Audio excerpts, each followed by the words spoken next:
tiempos normales no hubiera desaparecido súbitamente un caballero tan cumplido como parecía serlo el señor Elton, con una simple nota de despedida como la que me envió, sin tener la precaución de ponerse siquiera a los pies de Emma, a la que parecía admirar tanto. Pues sí, no deja de ser un poco extraño. Y luego la llegada de esa señorita, Jane Fairfax, a la que tanto apreciamos, pero a la que nadie esperaba. Bueno, son los movimientos normales de la vida. Unos vienen y otros se van. Pero bueno, ¿por qué ir y venir a expensas de mi tranquilidad? No, mire, no hay nadie más comprensivo que yo, pero detesto que saquen a mi hija de casa. Por cierto, ¿dónde está la señorita Wouters? Visitando a la señorita Bates y a su recién llegada sobrina Jane Fairfax, supongo. ¿Regresó ya mi hija, Jane? La señorita Wouters entró hace un momento, señor. Sí, papá. Aquí estoy. ¿Cómo está usted, señor Knightley? Pues perfectamente, sin cambios. Es en Highbury donde me han dicho que existen grandes novedades. ¿Satisfactoria la visita a la señorita Bates? No tardarás en verlas. En cuanto les he dicho que te era imposible ir a visitarlas por la inseguridad del tiempo, han empezado a calzar sus mejores galas para venir aquí a Hartfield a rendirte pleitesía. Ante ese absurdo lenguaje figurado, quiere decir que vienen aquí la señorita Bates y su sobrina. Me he adelantado para darte la oportunidad de poder fingir una enfermedad o cualquier otra excusa. No, hijo, no sería honesto. No, la señorita Bates es una impenitente charlatana, pero es agradecida y de constante humor. Sí. Nos tiene aprecio. Y la señorita Jane Fairfax, esa muchacha encantadora, por su condición de pobre criatura condenada a trabajar por carecer de renta, es más que suficiente para mover mi simpatía. La recibiré. Jane, ayúdeme.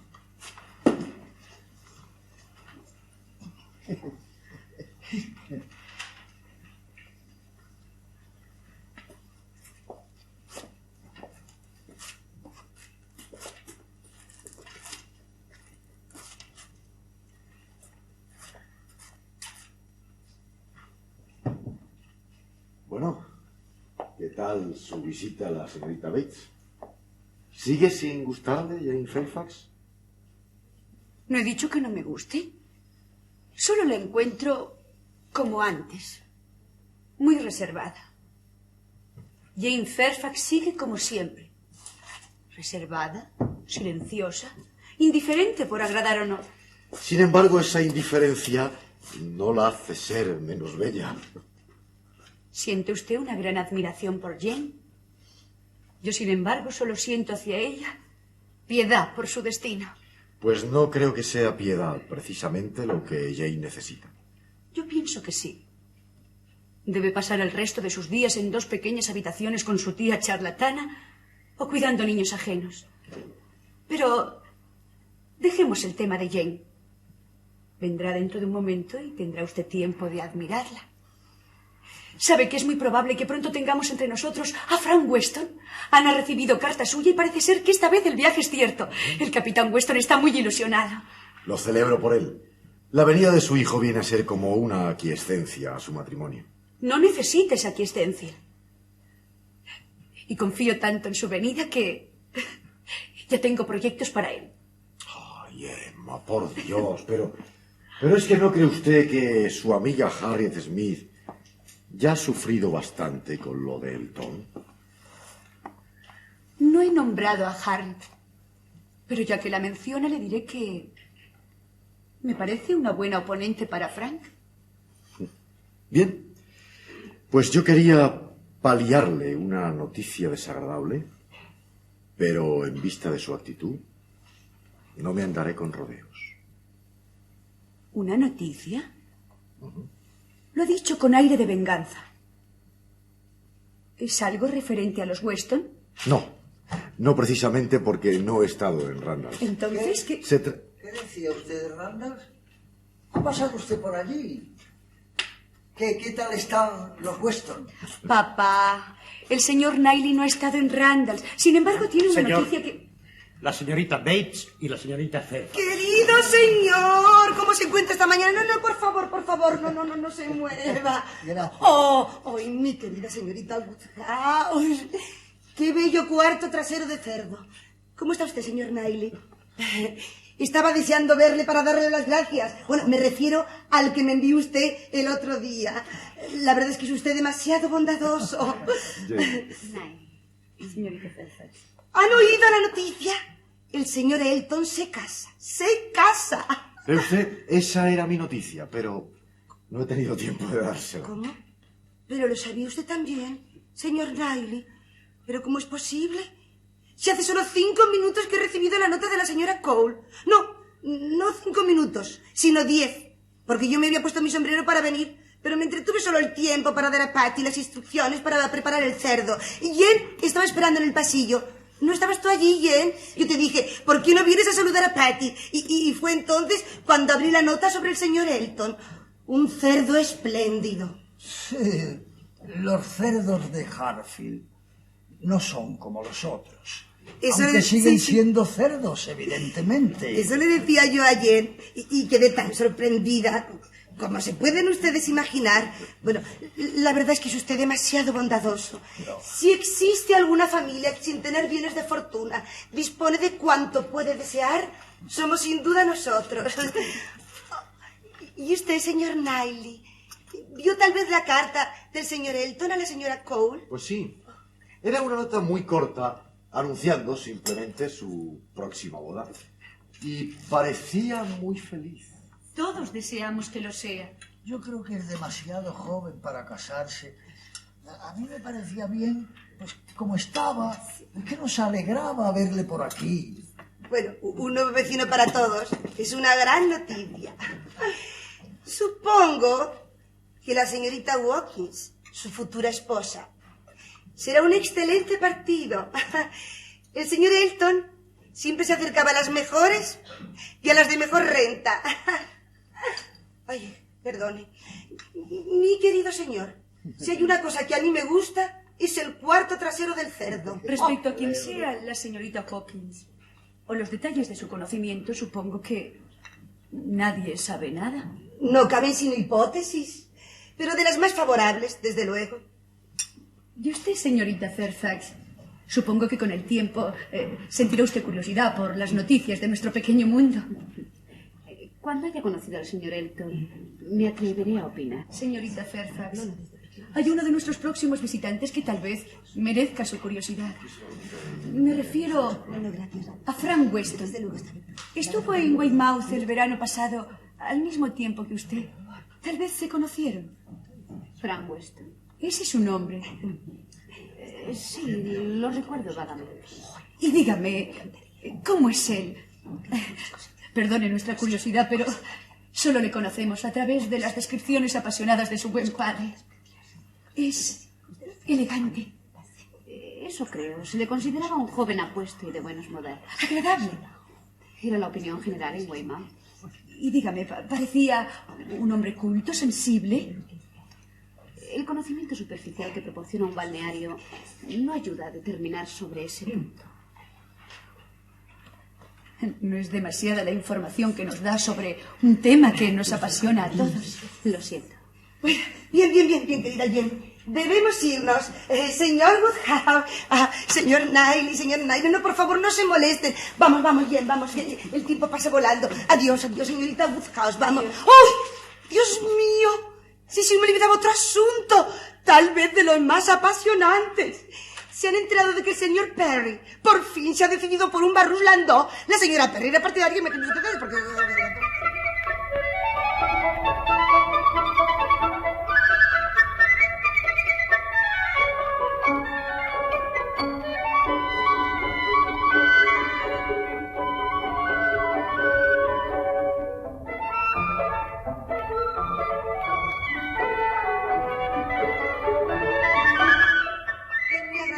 charla, pero no podemos entretenernos más. ¿Cómo pasa el tiempo? Dios mío. Buenos días, señor Woodhouse. No se levante. Bueno, si ustedes quieren, haremos el camino juntos. Así puede seguir continuando contándome cosas. Ay, yo no sé también. En ese caso estoy segura de que Jen le agradecerá su brazo. Está muy cansada. ¡Ay! El señor Elton y la señorita Watkins, pero ¿quién lo hubiera supuesto? Buenos días, señorita Woodhouse. Buenos días, compañero. Como quiera, yo encantada, porque así puedo apreciarle y más, contarle muchísimo más. Tenemos que hablar tanto, señorita.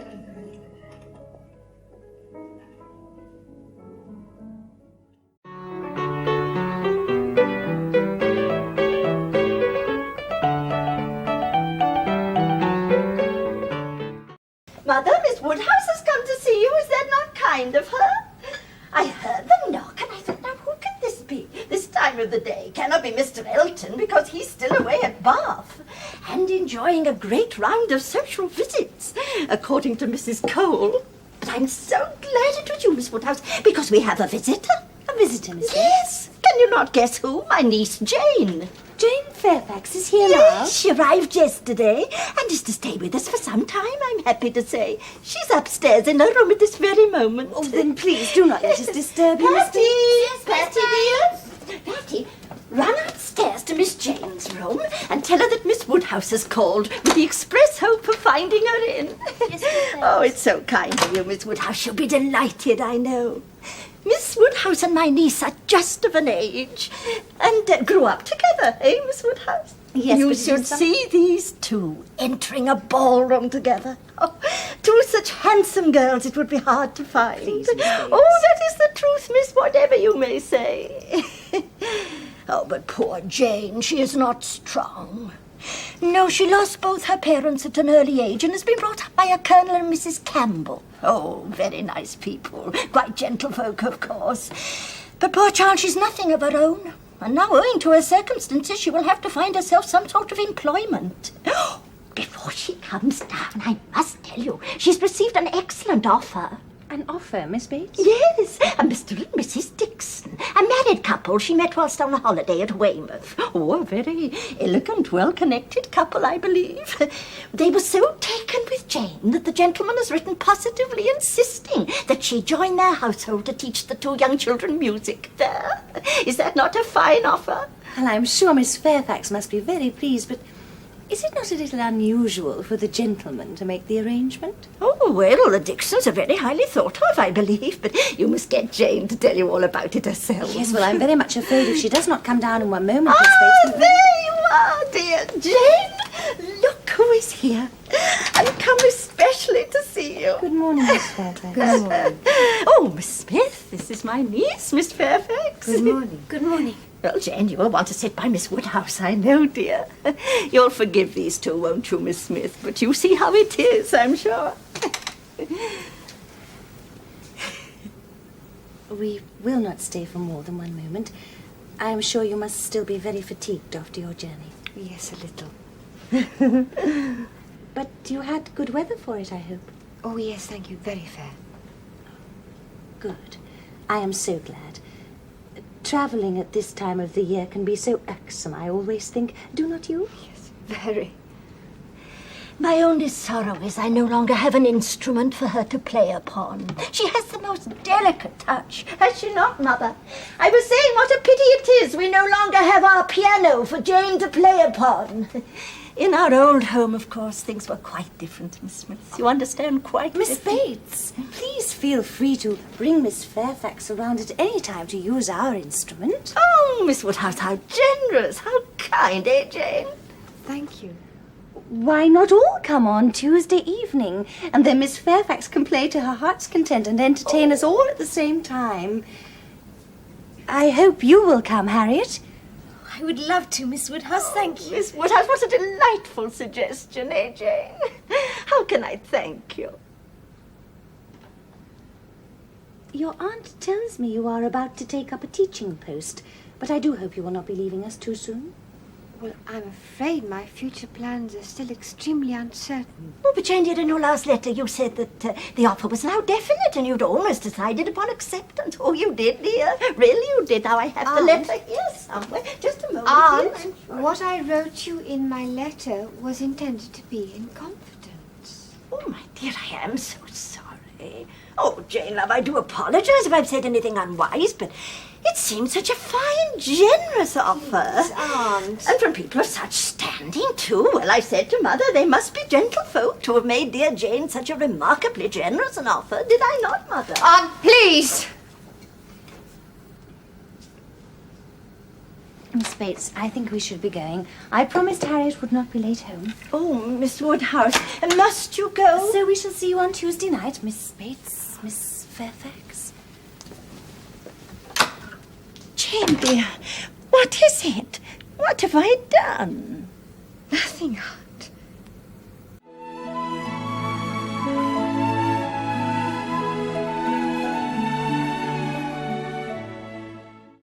Oh, Miss Woodhouse, what a special treat. It's so lovely of you to come and visit us. Isn't it, Mother? Treat.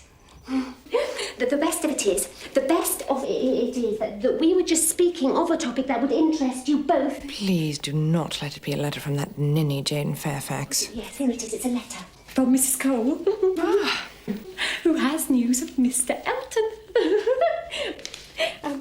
Now, yes, here we are.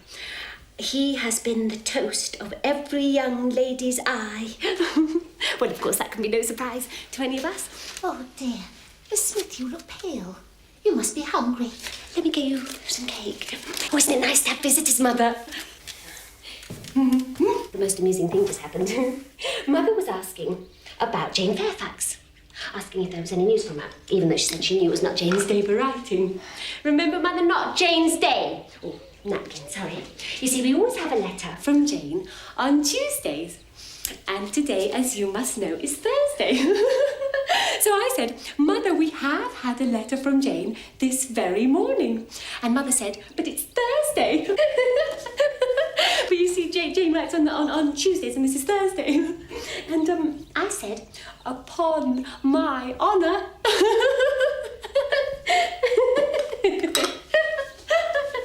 Here you are, Miss Bill Napkin, sorry. There you are. Thank you. And might you summarise the letter in your own delightful words? Oh, and cheat you out of the pleasure of hearing it, Miss Woodhouse, as only Jane can put things. Upon my honour, I would not. Where's the letter? Yes, here it is. And now, oh yes, now the bad news is she has a cold. Oh, no. Oh, yes. But the good news far outweighs it. Far, far, far. She is coming to visit. And you must be here to help us with her, Miss Woodhouse, when she comes, because it wouldn't be a proper visit otherwise. You must sit right where you are. And you must say... We are so glad to have you with us. How were you able to get away? Well, the Campbells have gone to Ireland on holiday, so I've come here, which is better than any holiday. She is more giving than I expected. Tell Miss Woodhouse whom you saw in Weymouth. Frank Churchill. That's whom she saw, Mr. Frank Churchill. Oh, we hear much of him, but have never seen him. Was he handsome? Well, many say he is.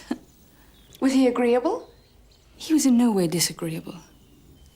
Was he a man of information? All his statements seem correct.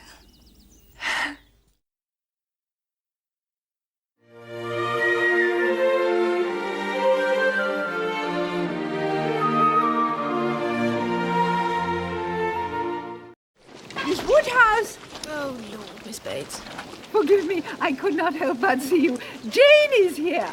Yes, she arrived this morning. Mother and I would take it so kindly if you would step up, Miss Woodhouse. Miss Smith, too, if you would, Miss Smith. Well, that is very kind, but... Thank you, Miss Bates, but we cannot stay long. Jane will be beside herself with joy. I doubt it. Mrs. Goddard told me that Miss Fairfax is to stay in Highbury with her aunt all summer. What is she like, Miss Woodhouse? Jane Fairfax is a penniless orphan who has been brought up in some style by Colonel Campbell as a companion to his daughter. But now the daughter's married, and so Jane must find employment. Everyone speaks highly of her. I wish her well, but I'm sick of the very name of her. Oh, Miss Woodhouse. Yes, it was such a surprise because we thought Colonel Campbell would need the carriage himself. And, you know, he would never send dear Jane post. But as it turned out, they all went off to Ireland 2 days early. Indeed. Are the whole family gone, Miss Fairfax? Yes, they are in... Ballycraig, you know, a very beautiful place, I fancy. Miss Campbell is married to Mr. Dixon now, and so, of course, I should call her Mrs. Dixon, but I always forget. We should call Miss Campbell Mrs. Dixon now, Mother, should we not? She's only a very little deaf, you know. She always hears what Jane says, but then Jane always speaks so distinct. Yes, Mr. Dixon always thought so very highly of Jane, but in the end, you know, I believe they are very happy and both very fond of Jane. We thought you would accompany them to Ireland. Jane has heard so much about the beauty of the place, from Mr. Dixon, I mean, and because Jane used very often to be walking out with them, he is a most amiable, charming young man, I believe. Jane was quite longing to go to Ireland from his account of things. But you did not go with them after all? I thought it better I should not. I shall have to earn my bread sooner or later, and so resolved that the sooner I made up my mind, the less pain I should inflict or endure. Mr. and Mrs. Dixon must have been very disappointed. Indeed, I think they must have been. Nothing could have been more kind and pressing. Mr. Dixon does not seem backward in any attention. He is a most charming young man. Ever since the service he rendered Jane at Weymouth. Please, Aunt. No, you will not mind my telling it to Miss Woodhouse and Miss Smith. Poor Jane nearly met with a terrible calamity. They were out on the water in a boating party. Jane, you know, and Mr. Dixon and Miss Campbell. For thus she was then. And I think they had gone out rather far, for a squall blew up, and poor Jane, from the sudden whirling around of something or other among the sails, would have been dashed into the sea at once.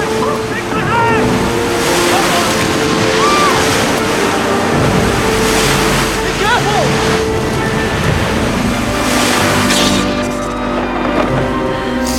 Ever since we had the history of that day, I have been so fond of Mr. Dixon. Oh, what a shocking tale. But one with a happy ending.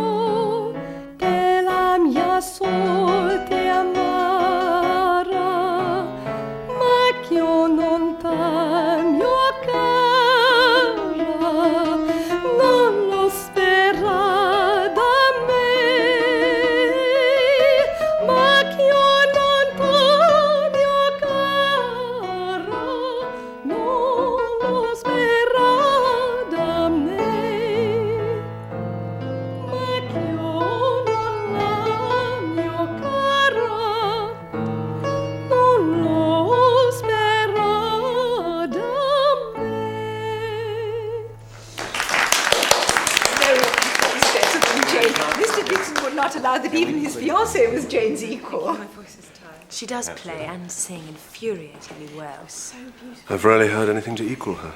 Certainly not from me. As you say. But you will not take the pains to aspire to true excellence. She would make a good companion for you. I'm sure you're right, but I cannot warm to her. I don't know why. I wish I could, but I can't. I must be very proud of you. Perhaps because you see in her the truly accomplished young lady you would like to be thought yourself? You will make me quite ashamed of myself. Did you enjoy the music, Mrs. Bates? She's only a very little deaf, you know. Beautifully song. played. Did not you think so, Miss Woodhouse? Oh, yes. Well done. Mrs. Weston tells me Mr. Frank Churchill was at Weymouth. Would he have been there at the same time as you? Yes, I think he was for some of the time. And were you acquainted with him? Did you have any conversation? We were a little acquainted, yes. I have to tell you, he is a young gentleman in whom I have the keenest interest. You know, he is Mr. Weston's son, and we expect a visit from him very soon. We've never seen him in Highbury. Tell me, what is he really like? Is he handsome? I believe he's reckoned to be a very fine young man. And is he agreeable? He is generally thought so. But what did you think of him? When one's in company all the time at such a place as Weymouth, it is difficult to form a just impression. I think everybody found his manners pleasing. I see. I shall have to be content with that.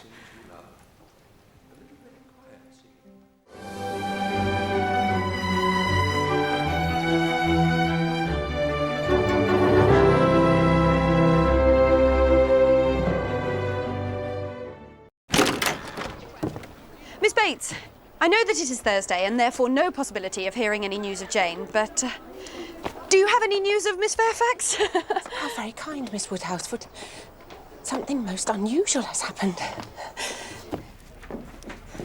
What a surprise she gave us. No sooner did her letter arrive than she did. Miss Fairfax! I'm so pleased to see you again. Let me introduce Harriet Smith. Oh, please do sit down. Jane was invited to go to Ireland with the Campbells to visit their daughter and her betrothed, Mr. Dixon. You and Miss Campbell are like sisters almost. Oh, yes, ever since Jane left the vicarage to live with Captain Campbell. Like her parents, she is kindness itself. She's elegant and gracious, even if she's not as handsome as Jane. Aunt? I'm sorry, my dear, but it is the truth. I believe your friend Mr. Dixon has a lovely estate in Ireland. Oh, yes, it's quite beautiful, Jane says, but she has decided to come here instead. Jane says Ireland is so very beautiful. Mr. Dixon has told Jane that... What is the matter now, my dear? I was merely about to point out that as I am in the room, it is not necessary to recount every detail of my letters. Well, here, a passage, if I remember. Let's see. I'm sure that... here. On our many pleasant walks, Mr. Dixon talks of his family home with delicate affection and regard. Colonel and Mrs. Campbell were very particular about their daughter not being alone with Mr. Dixon, so Jane was their chaperone, and with them always, and all was right and proper. You must feel very fortunate that the Campbells have allowed you home. The Campbells have always treated me with love and generosity. Indeed, they wanted to take her everywhere with them. They are disappointed she cannot go to Galway. Mr. Dixon, in particular. Mr. Dixon? Oh, yes, he especially, ever since the service he did Jane when they were in Weymouth. Aunt? Jane, dear, you may wish to, but I cannot forget. We owe Mr. Dixon your life. He saved your life. How romantic. Who saved your life? It was nothing. Nothing, indeed. Mr. Dixon saved her life. It was in Weymouth last summer. Jane and Mr. Dixon were out walking with a party of Mr. Dixon and Miss Campbell's dearest friends when Jane slipped on a stone, and Mr. Dixon stepped in and saved her from almost certain death. Ever since that moment, Miss Campbell's betrothed has been a favourite in this house. It was nothing. I was in no danger. Jane hates Fuss so much she forbade me to write and thank him for his great service to us. We do not wish Mr. Dixon to think you ungrateful. He would not think that. I mean, he would not think of me at all.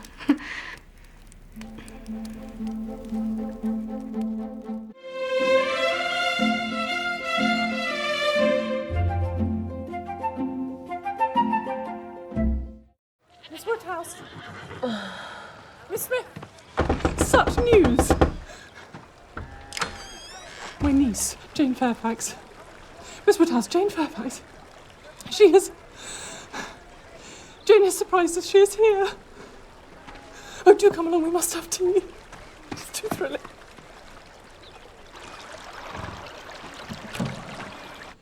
She caught a bad cold. Poor thing. So long ago as the 7th of November. She has not been well since. And her kind friends, the Campbells, thought she'd better come home and try an air that always agrees with her. I hope that your father is well. Very well.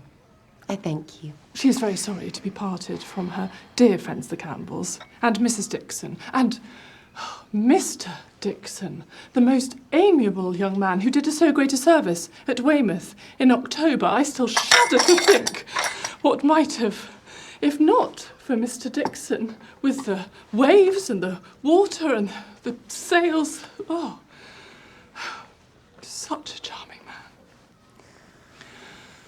Oh, dear.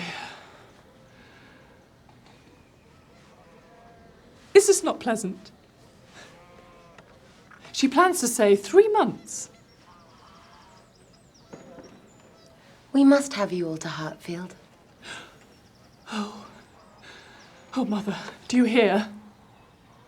Miss Woodhouse has invited us to Hartfield! Mother, you must sample the tart.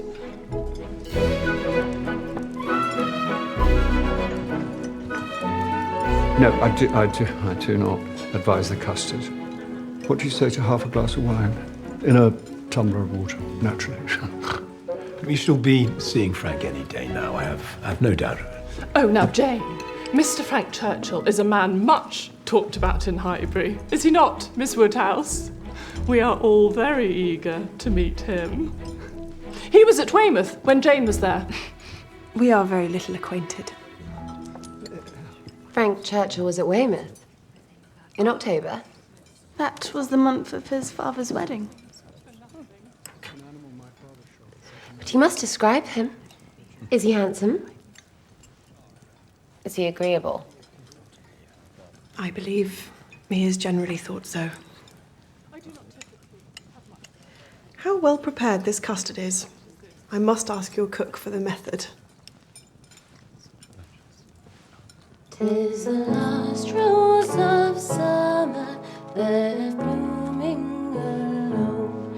All her lovely companions are faded and gone. No flower of a kindred, no rosebud is nigh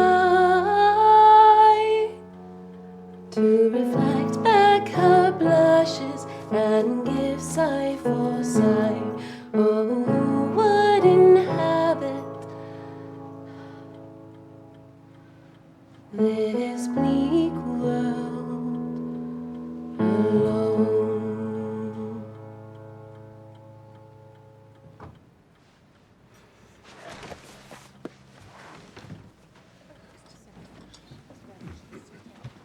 Miss Fairfax.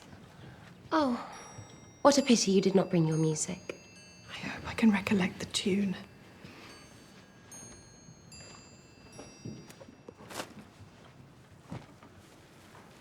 Nobody in the world plays like you.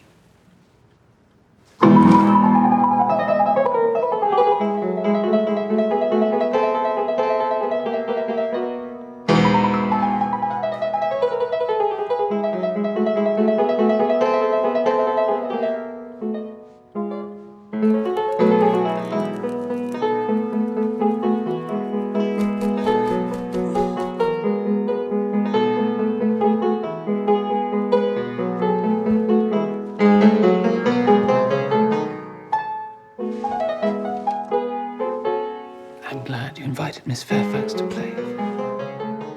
Having no instrument at her grandmother's must be a real indulgence. I'm glad you approve, but I hope I'm not often deficient in what is due to my guests at Hartfield. No, you are not often deficient. You make it very plain you do not like Miss Fairfax. Everybody supposes we must be so fond of each other because we are the same age. Ever since I can remember, I have been told I could find no better companion than Jane Fairfax. She, who is so accomplished and so superior. She is certainly accomplished. Perhaps the accomplished young woman you wish to be thought yourself.